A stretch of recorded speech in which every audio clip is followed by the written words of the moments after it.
that mean, nigga?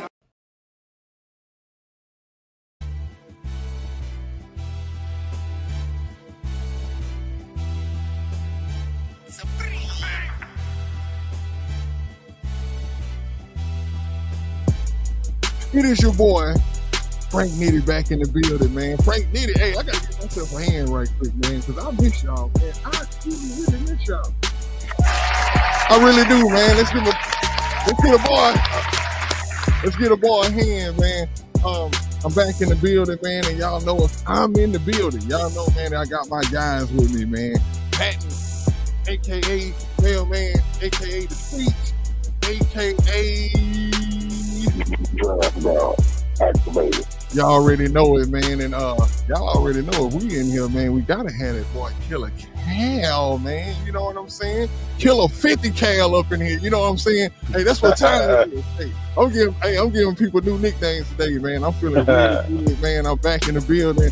It's great to be in here with my guys. It's great to be in here with the bull ring. You know what I'm saying, man? Hey, the bull bash is up in here already, man. Let's get it.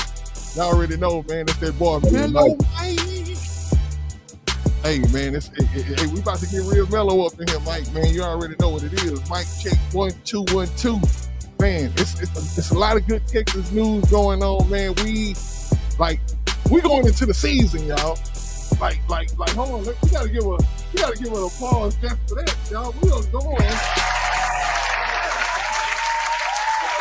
are going into the 2025 season as the Houston Texans, man.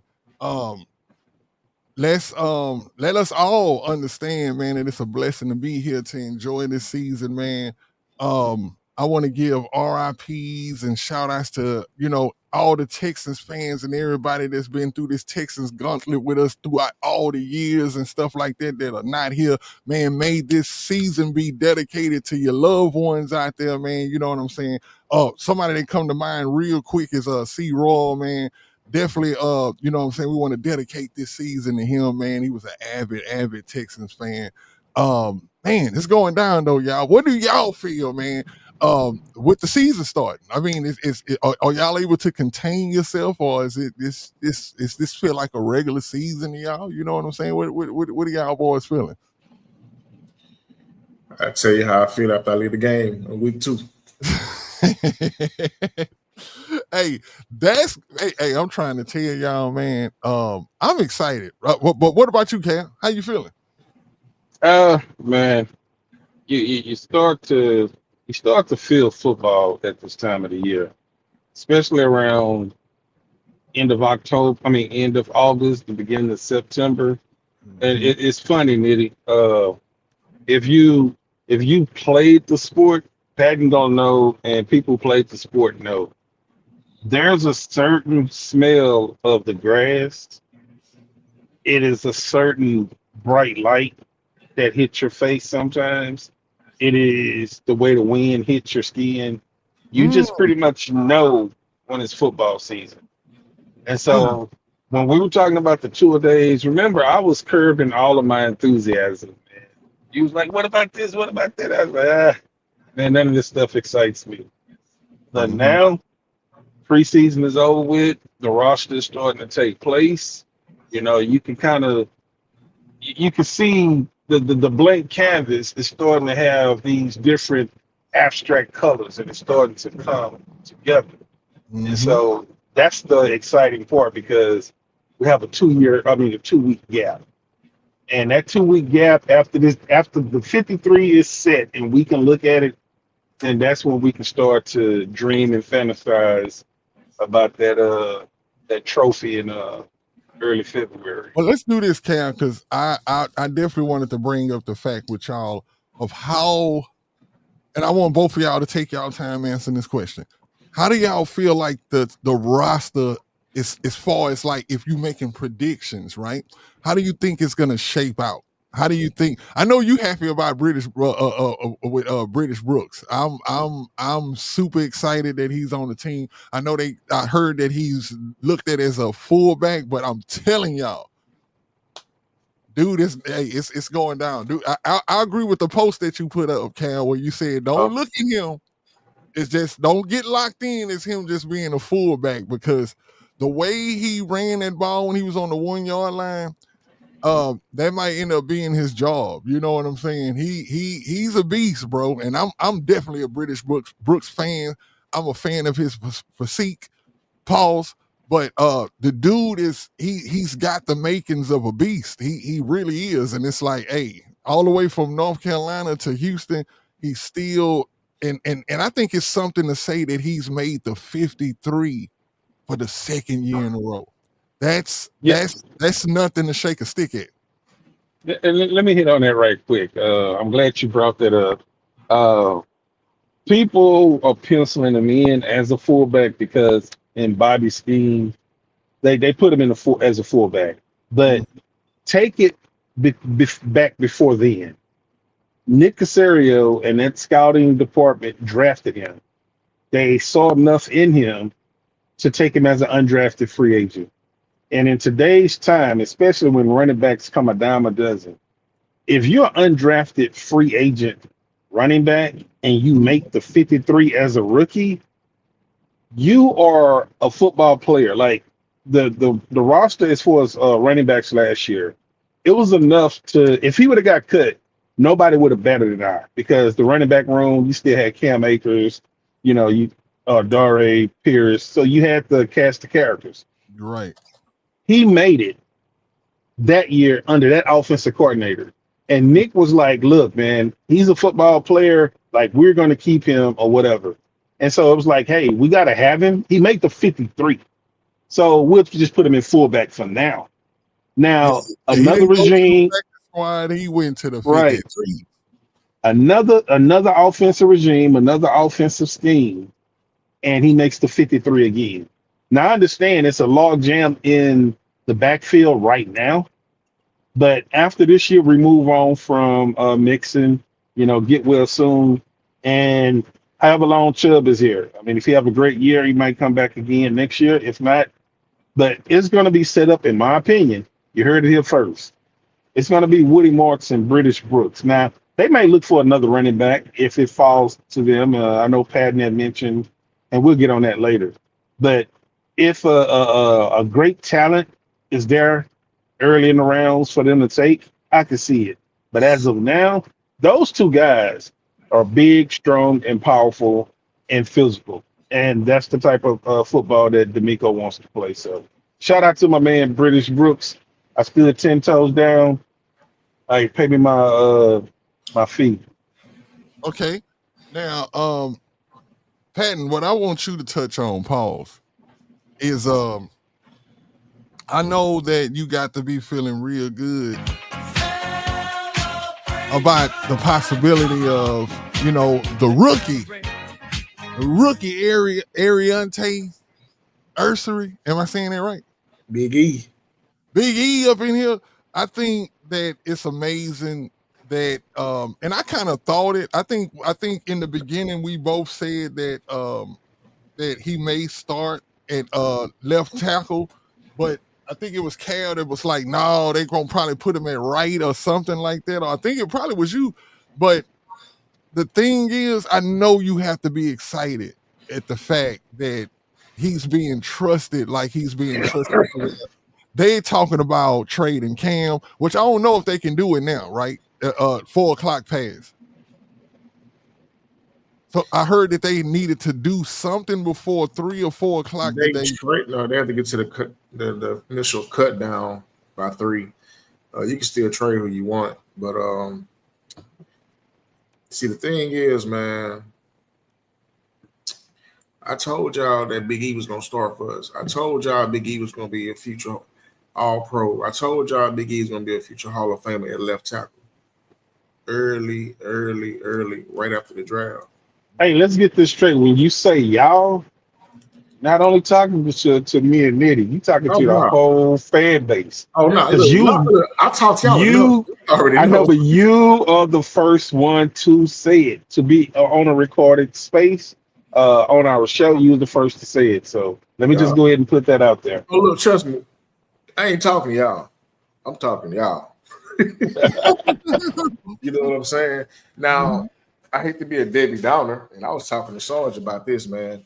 As I was talking to Sarge, asking him, "Hey, man, did the goat make it? Did the goat make it?" And as I'm texting with him, I get the news that the goat didn't make it. Luke, And I look at the roster, and I'm like, "Damn, you got." it's Bryant, bro. It's Bryant that came in here, bro, with that. But he didn't even make the damn roster. Hold on, bro. Get out of here. The dude from Philly. You know, we only have 2 tight ends, Kay Stover and Dalton Schultz, and I'm pretty sure Luke is a practice squad candidate. And I know. Let me tell you, man, that don't make no sense. It's gonna work out because it always do. Now, they must, you know what they probably finna do, Patton? They probably finna bring in somebody. They probably got their eyes on somebody who getting cut from another team already. Because that makes no sense. From what I understand is that the tight end that we brought in, what's his name, the one from Philly, Brian. Yeah, he's not practice squad eligible. So the Texans are trying to. It's kind of like an undercover deal. Like they're going to bring him back, in my opinion. They're going to bring him back and sign him, but they're just telling him, "Hey, don't sign with anybody else." They just have to get the roster down to where they want it, and from what I understand is they're going to bring him back. Now, however, they're going to finagle that, but they're going to bring him back. He looked good. I like how he, you know what I'm saying, how he looked at there. Like he's one of. I remember the play that he had against us when he was a Cleveland Brown, and they didn't even go to him a lot. That's what was crazy too, and also worried about. He's one of those guys that makes sporadic plays. He's not a main part of their offense, even when he was over there in Philly. So, the play that he made with us in the preseason, I was like, "Hey, CJ can make him look good. CJ can, you know what I'm saying? Because he's one of those." He's like a Owen Daniels kind of a tight end, but they say he's a blocker though. They say he's a willing blocker. I could be wrong, but this is what I've heard. But because I haven't seen it myself, but they say I want Patton to finish his thoughts about Luke Lachey because I got a brief comment about him also. Luke, my guy. First of all, he didn't do as well as I wanted him to do in the preseason, but the talent is there. He just needs more opportunity. I feel like if he was playing more with Davis Mills, if he would have played more with Graham Mertz last game. Graham Mertz, man. Graham Mertz was willing and dealing, and shout out to Doc, man. Hey, shout out to Doc, because Doc told us that what Doc said about Graham Mertz, that he was a very mediocre quarterback, man, and like he was not going. I don't know who that was that we saw on that last game, but that guy looked like I don't know. It's like he battling with Davis Mills, man. I put it to you like this: the guy you seen in the last game is a product of Nick Cayley's offense. That's how good it's going to be. Props. I can dig that. I can dig. It's a very as we can see, 4 wide, spread out, and very quarterback friendly. So, but as far as my ending quote with Luke Lachey, my guy will return. It ain't over for the GOAT. But as far as Big Ego, hey man, we got ice tackle, bro. Hey, I'm telling y'all, when all I did was watch his tape. When we picked him, I'm gonna be honest, I didn't watch his tape before we picked him. Once we picked him though, went and watched this tape, and I was like, bro, it's official. This is I don't see why a lot of other teams wasn't looking to get him, but you know, some tackles, man, you can look at them, right? Like, you know, some tackles don't pass the eye test. We got lucky getting him. Yeah, he's that dude really on the cool, and this is what's, and mark my words, he's gonna be what they call a steal. He's gonna be called, like, what we got as a steal, and what they're gonna always look at him as being like somebody should have took him in the first round, because when you look at him, right, he looks like a first round tackle. Like he looks the part, and you hear what CJ say about him and stuff like that. It's just, and look, I want to say this quick since I'm talking about CJ. Have y'all noticed that like CJ is not really doing too much smiling in these interviews? Nah, he locked in. He locked in. That's exactly what I was about to say, my guy. It seems like that normally when people would talk to CJ, he would do this little goofy smile and just be all bashful or whatnot. Bro, almost today when I was looking at his interview, when the what's the name was breaking, when training camp and all of that. I mean preseason. Bro sounds for real like I thought he was upset. But he was the words that was coming out of his mouth. He was giving everybody high praise, talking about Ursary, talking about the scheme and all of that. But you right, Patton. What I'm hearing from him is locked in, dude, locked in, bro. And I'm telling y'all, man, with the running game that we're about to have, because we've seen it. And man, shout out, man.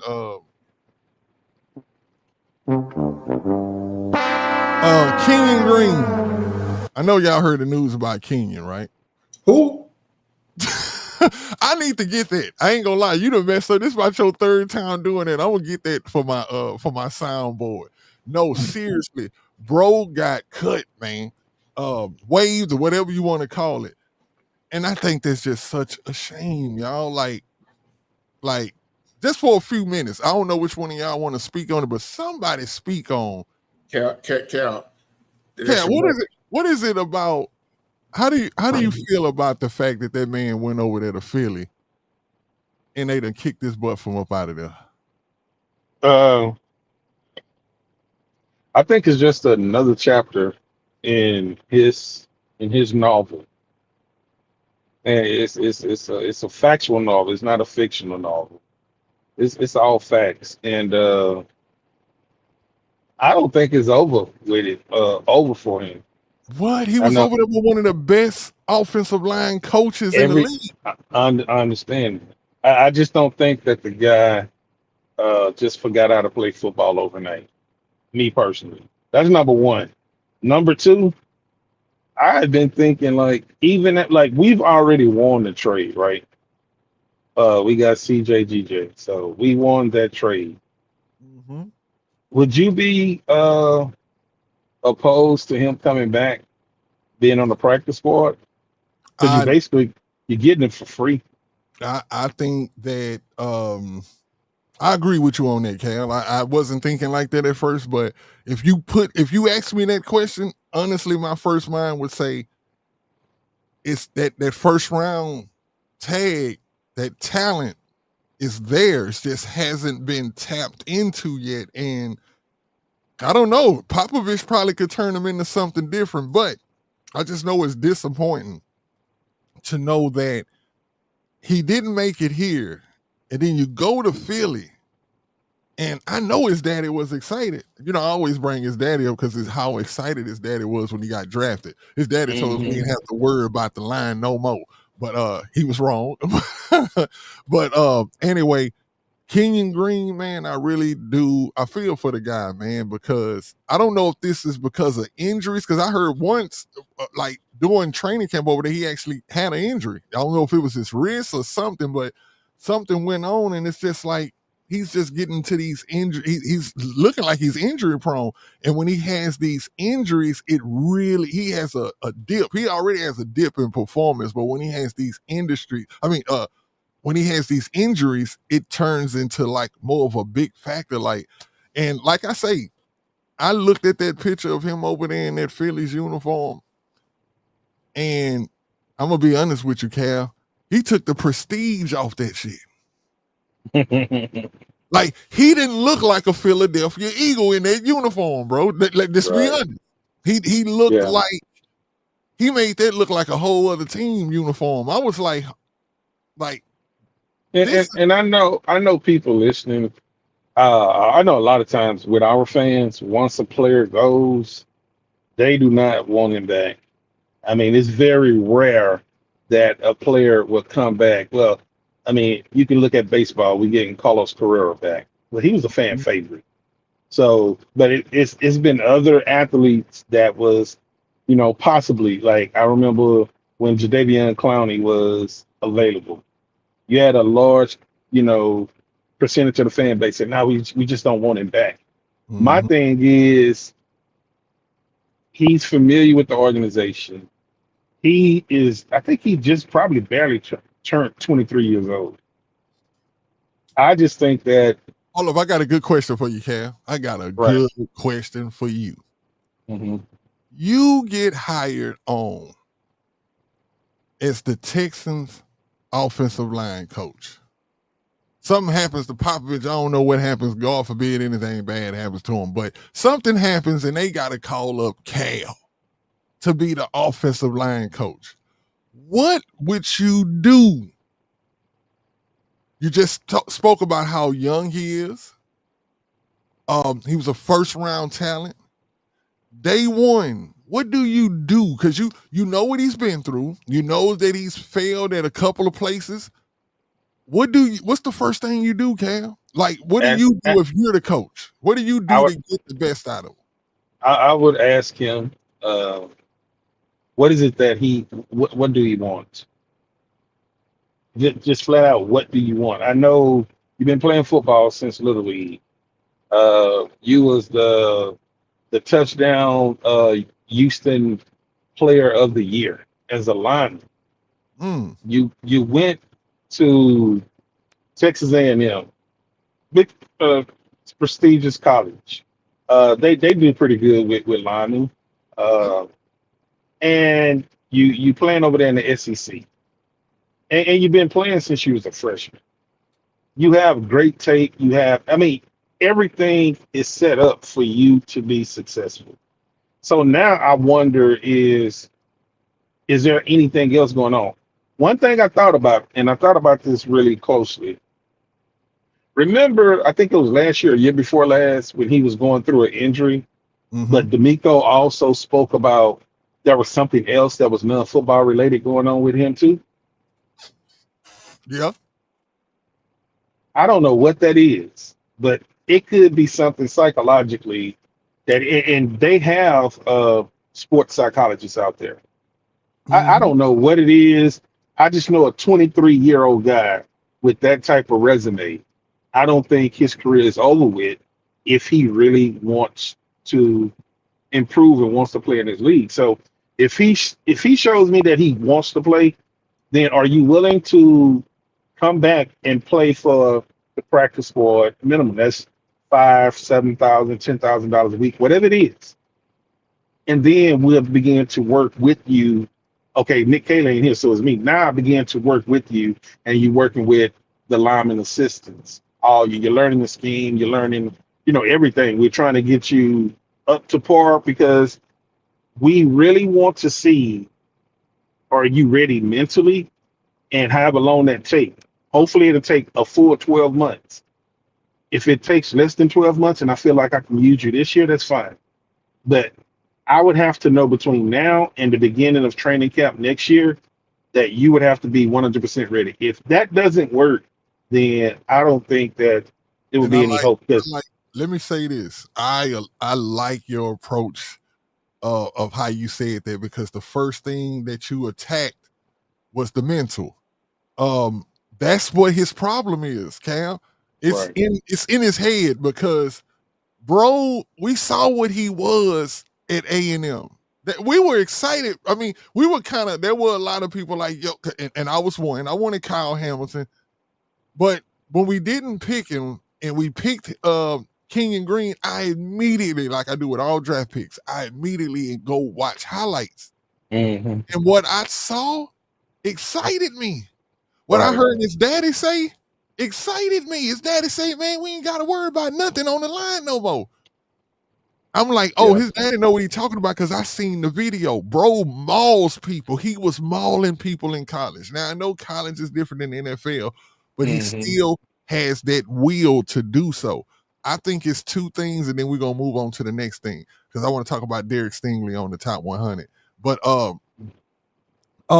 I think that what happened with Kenyon Green is mentally, and it's injuries. I think his injuries did not allow him to be able, especially being that they was like wrist injury. I think he had the wrist problem over here with us in Houston. As a lineman, this is your weapon. Oh, yeah. This is your weapon right here, y'all. And if you can't do that, you really like you playing with two hands tied behind your back. And I think that if he could just get healthy and get his mind right, I really do think Kenyon Green. So to answer your question, Cal, I would think that it would be dope if we could bring him back and, like you say, put him on the practice squad. Work with his psychologically if this is what he wants to do. That's why I love the fact that you said the first question is, what do you want to do? What do you want to do? And another thing too, he's lost just me looking at offensive line play. His basic fundamentals is, I mean, it needs a total realignment. Y'all talking about Kenyon CDL Green. Hey, you know what, man? All I can say is I don't think a 23-year-old guy that played in the SEC for 40 years, I don't think his career over with. So I get the Twink jokes and the CDL jokes. I just think that he still has football left in it. Okay. I believe it. I believe the truck stop tomorrow and you see them dreads. I believe you can. I'm with you. I believe because I just had that belief in the young fella. All because, not because, and this is not blindly, this is because of his age and because of his ability of what we've seen. If we can get him, and I think he need to hit that gym. I think bro need to hit that gym. Like he needs to work. He might be one of those guys that, like you say, Cal, about 2 years from now, pop back on the scene and everybody be like, yo, Kenyon Green is like, what was the guy that that they were saying was trash over there with the Jets until he came over to Philly? Becton? Yeah. He played good and then went and got a contract somewhere else. So that's a bad thing for Kenyon though, because Becton went over there and went to Philly and that coach turned him into something totally different, something that he didn't do with Kenyon. But we're going to leave from there and we're going to talk about our guy, man, Derek Stingley, coming in number 18 on the top 100. And, man, the beginning of that joint, man, when they asked him, like, I really feel like, bro, like that's like, he's our very own. I feel like he's a little brother of mine. And to see that man, how he is in front of a camera, bro, it is like, it's like Stingley, bro. When he get in front of that camera, bro, it's like, I think bro turns back to like he's 7 years old, bro. Bro go to looking down and blushing and can't look at the camera. And they was like, they asked him pretty much like who what will make you need to be in the top 100. And he say, because I feel like the players know who good players are, and I feel like I'm good. You know what I'm saying? And it's like, man, somebody said this description of Stingley, which is my favorite. He wasn't the first person I heard say it, but every time I hear somebody say it, I just love it, right? He's described as a wide receiver who's damn good at corner. Mm-hmm. That's pretty much what Derek Stingley is, bro. Like, Stingley could have been a wide out, bro. And can y'all imagine what kind of wide out he would have been? Like, I'm thinking a Larry Fitzgerald on steroids, but I just think like he would have been way better. Hold up, man. We got that boy Strixon's in the building, man. Shout out that boy Strixon. He say, what's the damn deal from Napa? Hold up, you in Napa? Wine country? Hold on, I know you ain't in wine country. Yeah, you ain't think I knew that though, Strixon. Huh? You ain't think I knew about Napa. But anyway, probably Napa Auto Parts. Hey, for real, look, that's the other one I was gonna say. Is you at the auto parts store, man? What you working on your car, Strixons, man? Come on, man. Strixons, hey. Somebody had put something on Twitter the other day. This was some weeks ago though, but they said something. It was something about the Texans, and somebody found that it's a meme where they be like, "Man, this stuff got me stressing, bro." And I think it's got Gucci Mane on it, and so it got Gucci Mane with his hand in his head, and he be like, "Man, this stuff is stressful, bro." And they spell stressful with the SCR, right? Yeah. So I tagged Houston Stressors in there, and I spelled it. I said, Houston Stressors. I was like, man, that was crazy. But back to Sting, y'all. what do y'all think about just like doesn't he just make y'all feel good just to have him on our team, bro? Like we literally like we have the best corner. Like we've never had the best or somebody who's looked at as the best corner in the league on our team. Y'all do realize that, right? We've had some good corners. Jonathan Joseph, Bouye, Kareem Jackson. Now I'm just playing. But this is what people. Hold on, what is? Oh yeah, you already see. Oh yeah, I forgot, man. Y'all see, I got on the Stressings tee, man. Y'all already know, man. Big hope. This is why I put it on today, man, because man, I'm so hopeful for this season. I just think that Nick Caley, bro, is gonna be y'all favorite. Y'all, all of y'all is gonna be bowing down to Nick Caley and begging him not to leave next year. I guarantee y'all. Everybody gonna be. Look, I told you he in Napa, bro. He in wine country, man. So, you want to hit on that Stingley right quick, Patton? I got a quick thought. Well, I feel like him being an 18 should have been a little bit lower or higher, however you want to look at it. But for what it's worth, man, the way this top 100 thing is going, there's only going to be Pat Surtain and Sauce Gardner that's going to be ranked above him. And I'm willing to bet the house on my guy that my guy's better than those guys. But it's an honor to be ranked that high amongst your peers. So I feel like everybody that's on our team that got ranked on the top 100 should be higher after next season. My God, that's what I was waiting for you to say. I feel like he was rated 18 was cool. And I think they only did that because this the first year they put him on the list. They didn't want to put him top 10 on his, because it was going to look like, what the hell is wrong with y'all? What happened the years before? If y'all can put him in the top 10 now, what happened the year before that and the year before that? So I think the fact that they had not put him on there, that they did that. But what was you gonna say, Killer? I like where they put him at because it makes guys, sometimes if your ranking is lower than what it should be, people, they say, man, I really don't pay attention to it, but I'm gonna use it as motivation. I'm like, wait a minute, I thought you weren't gonna pay attention to it. Mm-hmm. And then when your ranking is a little bit higher, it makes you look at the ones in front of you and say, I'm better than those cats. But Nitty, I want to hit on something that's a little bit like even deeper than that. Like, he's already, in my opinion, the greatest corner. But do you know, like right now on this team, that we have what you can actually say we have two corners that can be potentially the best corners in franchise history? Yes. It depends on how far Nico Collins go into the postseason. Say we get to the, not if or maybe, but when we get to the Super Bowl this year and he has a 2-touchdown game, 147 yards and 9 catches, you're gonna have to start, hey man, is Nico, Andre still gonna hold that mantle, but you can start to see that, hey, it's gonna be some traction.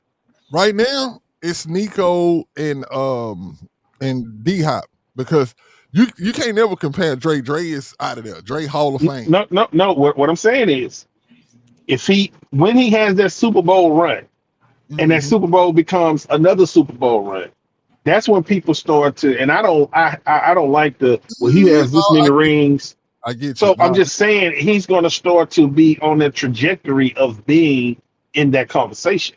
You have Will Anderson. If Nico wins a Super Bowl, and let's just say he goes to the Super Bowl and he has 150 yards on 8 catches and we win the game, I don't think it's not going to be too many people. And man, I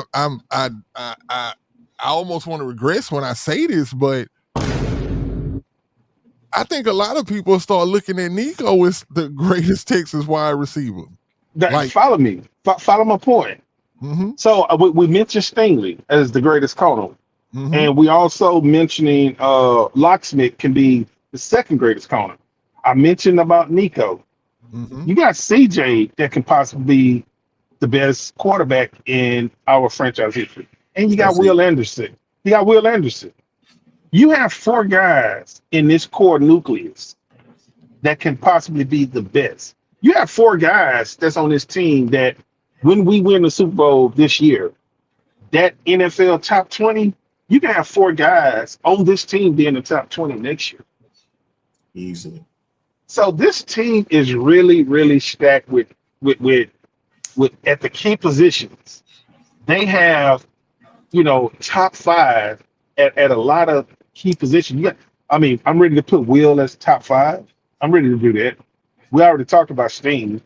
CJ, all CJ has to do it is just to do it. And you know how I feel about Nico. So you potentially got four guys that can be top five in the NFL this upcoming year. I mean, the future's looking bright, fellas. Right on.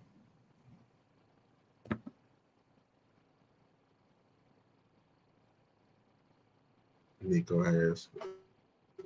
I was talking and I know y'all couldn't hear me, but Stop. if we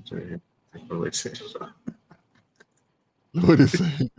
Hold on, my bad. I thought I was reading it down here. I didn't know you popped it up already. What did it say? Dre had 13 QBs. Sean. Okay, we do understand it. We understand that, but you gotta understand on how people look. Because see, look, I'm gonna say this. Even when you brought up Will Anderson, right? I'm gonna tell you the first thing my mind went to is that it would be very hard, according to the NFL, if we go by awards, right? If we go by Defensive Player of the Year awards, it may put it like this: Will Anderson may not get as many as J.J. Watt had, right? But there will still be some people, including me, who still may say that Will Anderson still may end up being the best lineman that we ever had. Like it doesn't matter what the accolades are gonna say. As long as he get one Defensive Player of the Year, he got to get one. I'm gonna say that. If he don't get none, then come on, what are we talking about, bro? But it's harder for Will Anderson to overcome or overachieve what JJ did versus Sting. He's going to raise. I'm gonna tell you what else got to happen too, Patton. Pardon me, but he's gonna. It's and God forbid, but there's gonna have to be a storm to come to Houston. Oh my God. Knock out a whole bunch of people power, God forbid, and we'll gonna have to raise by what? How much did JJ raise? 53 million? I want to say about 100 maybe. Yeah, he got to raise by 150 or 151. 151, bro. And then we'll put him on that level. But you're right. All the stuff that JJ did, man, as far as like, we can look at on the field. But I look at it as how many, and I know this is your guy, Patton, how many Defensive Player of the Year awards did LT have? Three. You see, like that's gonna be like Will can do it. I believe it, but Will not LT, bro. You don't think he can get three in his career? Three, it's gonna be kind of hard. It's not impossible, but that's a bad comparison. It's almost. No, it's almost. No, I'm not. It's comparing almost. No, I'm not comparing. I'm just saying the fact that he that guy had three, JJ had three, and if we talking about Will Anderson, do we think that he could even do that? Do we think that he can even win three? Aaron Donald had three, and it was more harder for Aaron Donald. Ooh, and I'm gonna say this. I'm gonna say this too, man. He got some new moves this year, right? I done seen him. He may end up being that dog that we talking about because he has a very good chance. Like right now, we know that Stingley can end up being Defensive Player of the Year. We know Will Anderson can end up being Defensive Player of the Year. Who else could be a candidate on that defense? I don't think Blacksmith is gonna lock it down. But do y'all understand, bro, that I know I said this on the show before, but I want y'all to understand that when we see Kamari Lassiter with that number 4 on his jersey, that 4 is an allegory. That 4 is foretelling. It's letting us know that we probably just gonna have him for 4 years. Because bro is going to be a beast, man. and I don't know. It could be he could hit Stingley. They could end up hitting it off so well, pause to where he be like, "Hey, man, I want to stay here, and I'm willing to take a little bit less to stay here." But the way Locke came into the league, I don't even know if he through paying for that chain yet, bro. Bro gonna want his money, bro, and he's probably gonna get top dollar. He's probably gonna get top dollar if he leave Houston, bro. And so we may be losing him, but thank God we got him for another 3 years. Mhm.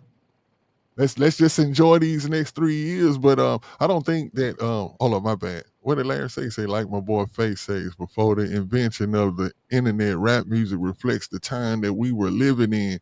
What Killer is expressing that the current Texans have an opportunity to reflect these times. Oh yeah, this is a new that see, and this is where I promise y'all, this is where I was coming from when I was trying to say that Will Anderson can end up being looked at as better than JJ, or Nico can end up being looked at as better than Andre, because Andre is our GOAT. I know when y'all hear, and I'm gonna touch on this and get off real fast. I know y'all hear when people talk about the LeBron and the Jordan thing, and soon as somebody says that, man, Jordan is my GOAT, somebody always say like, "Oh man, it's because you old school and that's your GOAT. You don't appreciate what LeBron has done."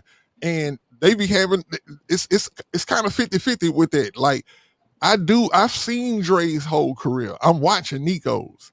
There's certain people who didn't get to see Dre. All they seeing is Nico. You see what I'm saying? So they thinking like, yo, this guy is the guy. This is, you know what I'm saying? Dre is Dre, and we love Dre, but this a new generation of Texans fans. We love Dre, but let me make a correlation to another local team in the city. Mm-hmm. Biggio, Bagwell, Ken Caminiti, all those cats, the Killer Bees, Derek Bell. I mean, they are, especially Biggio and Bagwell, both are Hall of Famers. I mean, beloved in this city. They were what the Astros were. If Altuve, Carrera, and the rest of those cats didn't win a ring, then Biggio and Bagwell will be considered the greatest. But simply because of what Altuve did on the bigger stage, Carrera, Pena, like the Astros have, like, I think with Springer, Bregman, they have about 5 guys that's like top 15 in postseason home runs in all-time history, playing on that same squad. That team and those players are considered greater because of the times they were living in, like Larry said, because of what we saw them do on the bigger stage. If Stingley goes out and have 2 interceptions in the AFC Championship game, goated. Mm-hmm. If Nico goes out and have just this crazy, like I said, 9 catches, 152 touchdowns in the Super Bowl AFC Championship game, that's when people are going to be like, "Oh man, he did it on a bigger stage." I love Andre is my favorite Texan of all time, but I'm just saying Nico will start to creep in that conversation, because when the Texans win the Super Bowl, people will really understand how big of a football town Houston is.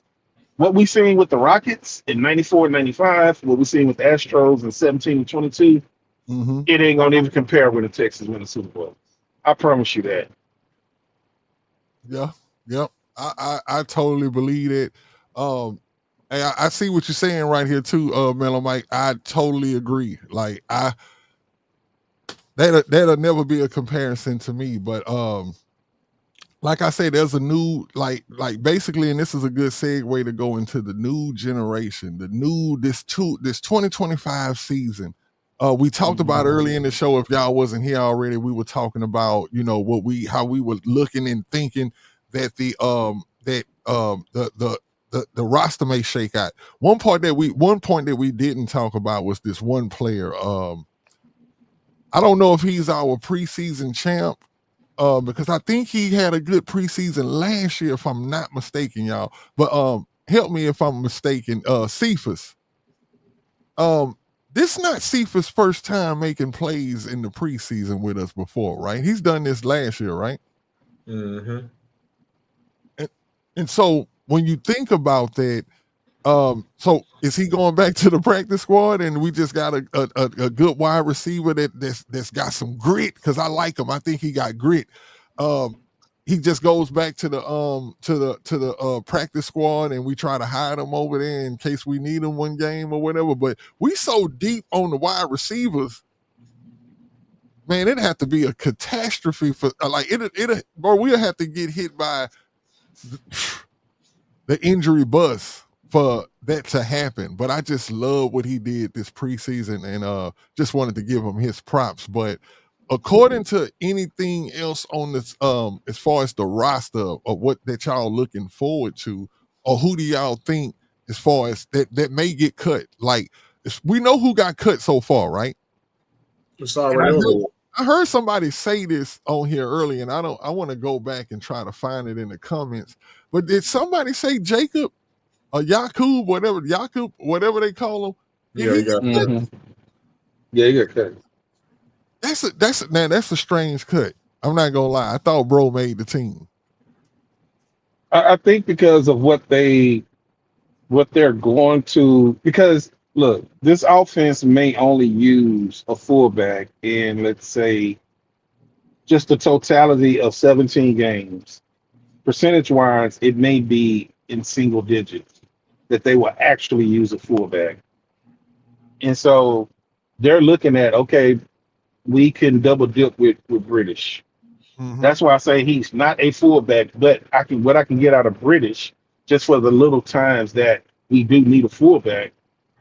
I mean, I can use him in that spot. So I'm not going to keep a roster spot strictly for a fullback. I thought he was going to make it. I really did, but hey, I think they really want British on their field, man. That's what I promise I was just about to say that. If they cut him, that makes me feel like if they chose to keep British Brooks and label him as a fullback, I think that whenever you see British Brooks on that field and he's a fullback, it's gonna be, and he's back there with a running back. That's gonna be crazy, because you can always do that fullback. I forgot what they call that play. Y'all probably know it, but it's a fullback dive. Fullback dive. I was gonna say that, but I didn't want to be wrong. If they run that play like that, and you got British Brooks or like on the 1 yard line, you have him. Evidently, like you say, Nick must have looked at Jacob, looked at British, and said, I take British. And that was the deciding factor, which makes me feel even more higher on the guy. There was something else that I wanted to bring up. It's the it's a position group on the team that somebody had just said it over here. Running back. My bad. Mixon. What do y'all feel about what's going on with Mixon? And like me personally, I want to say this. I think Adam Schefter got some kind of beef with D'Amico, because you see how he's talking when he talks, and he's directing it towards the Texans. He's like, well, I'm gonna say this, and he doubled down on it. He say, I'm gonna say that I don't know if he's gonna play after this after week 4, or even if he's gonna play period this year.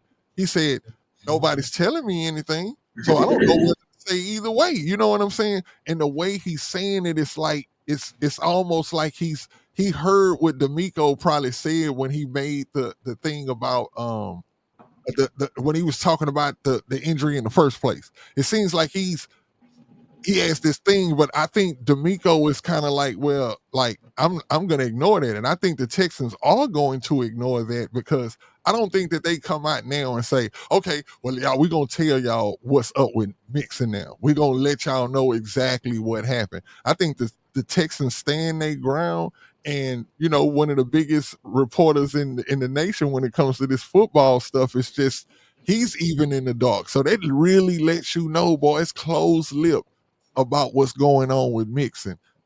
From y'all opinion, are you scared? Are you worried? Are you what is the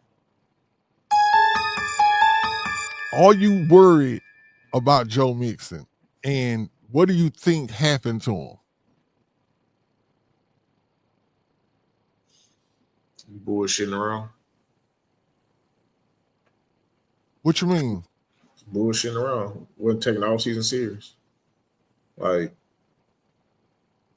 the difference between him and CJ was all out and about, or as young folks say, hiding the ass all off season, last off season, going here, going there, wasn't locked the fuck in. This off season, CJ is a totally different person. For what it's worth, Mixon had a good season last year, even with the injury. Still got over 1,000 yards. Could have had more if he wasn't injured. Mm-hmm. But you have to know how important you are to your team. That, and I'm just saying, like, this is how I feel. Like, I don't care how anybody else feel about it. I feel like he wasn't taking this shit serious. You can't be the guy and not being careful and cautious with yourself, knowing how important you are to this team and how with you we can go as far as we can go. Without you, it's a true running back by committee, which is not a big deal, not a problem, because we got guys that can do it. But you the main guy, you the juice, you the glue to the team. So, piss poor management, bro. I'm already looking towards the draft, us getting Jeremiah Love. Fuck out of here. Sorry, not sorry. I think that from what I understand is this is the second time that he had issues with his ankle. Number one, no, that's number one. Number two, he was horse collared twice, and the referees did not call it. And he came back in the game. Now, in the offseason, from what I understand, is he had a procedure done on the ankle to remove scar tissue. And it's not healing correctly. And I think he had the same procedure back in 2020 or something like that. So I just think the healing process on his ankle, the healing process on his ankle is not healing the way it. I don't know if it's swelling, additional swelling. You try to put pressure on it. Yeah, inflammation. There you go. So if that inflammation is still there, you can still feel any pain. I don't think that it's like man, what is going on? You say give it rest. I've been off the whole season. Like we didn't see him like on doing any interviews. We didn't see him at the football camp. They said he injured it doing his own private off-season workouts. That's what was said. Yeah, I mean that's called like rehabilitation. Like after the surgery, I have to get mobile again, I guess. So I don't know if he overdid it, possibly, but I don't think he there's no he didn't do it like riding a motorcycle, playing basketball. Like it was just working out and the inflammation came back. And I think it's just even if he did, we wouldn't know. We looking to get what we got from it already. I just feel like I'm not buying it. I'm not buying it. You too important to us. That's like goddamn Will Anderson going horseback riding or skydiving without a damn parachute. Like, come on, bro. But you said he did it working out, right? That's what they're telling us. But I mean, what else are we to think? Like everything that we're just gonna go against what he says, or the universe is telling me what it's telling me, and I'm feeling how I'm feeling because of what it's telling me, and I feel like it's bullshit. Now, you want to protect your player? I'm all for it. Protect the player. No, I mean, I can only just go by the report that's out there, and I don't have any information to say yay or nay. So it's not about it's being my player, but I'm just saying that we saw on film that he had 2 horse collars that took him out of the game, and he came back in the game to finish it, but he was never the same. So we actually saw the injury happen. Hip drop. And so hip drop. Yeah, hip drop tackle. I think, man, I was a little worried at first, right? Because I thought it was one of those sneaky contract things. I thought it was, like like, hey, I see y'all might be trying to go in another direction, and y'all done drafted Woody Marks, and y'all done did all of this. I want a little bit more money. Sometimes players do this little sneaky where they don't just come straight out and say it, but the team will know it though, but the team will hold it down. They won't tell us everything. It'll be, but we seen Joe walking around in a boot. We seen when he went and did that thing with the kids, the whatever they called it, the football camp. He was out there with the boot on. That's what, and then they said, hey, Joe's walking around without the boot. And so this is what, and this was around OTA. So this is around the time when mandatory mini camp came in. I was like, well, Joe gotta be out there, and he wasn't out there. So I believe it's a little mixture of what me and Patton saying, but I also believe too what Cal's saying. Something is not right. He's had a setback in that injury, and so they just deciding to give him what, if it's a couple of weeks before the season, and then he's going to miss 4 weeks to get 6 weeks approximately to get that ankle right. And when he comes back, he's going to be hungry because he's going to see how those guys are eating in this offense. And that's going to have Joe on that sideline, man, chewing them sunflower seeds. Just can't, I'm talking about chomping at the bit. Can't wait to get out there. But I want to say this real quick. I want to give an applause. We have 329 people in here right now. And we want to appreciate y'all, man. We want to make sure that y'all always join us here Tuesdays and Fridays at between 7 o'clock. We start at 7, we try to, but most of the time we here before 7:15, 7:20. But we try to be on time. But it's so many Texas content creators out there that we try to move around each other and make sure that we're not going on at the same time. Shout out Sarge. That, you know what I'm saying, we try to make sure that we all can be seen. You know what I'm saying? It's a beautiful thing, man, when we can all come together and collaborate and work well with each other. I also, yeah, shout out my boy AD, man. AD in the building. Appreciate you, my guy.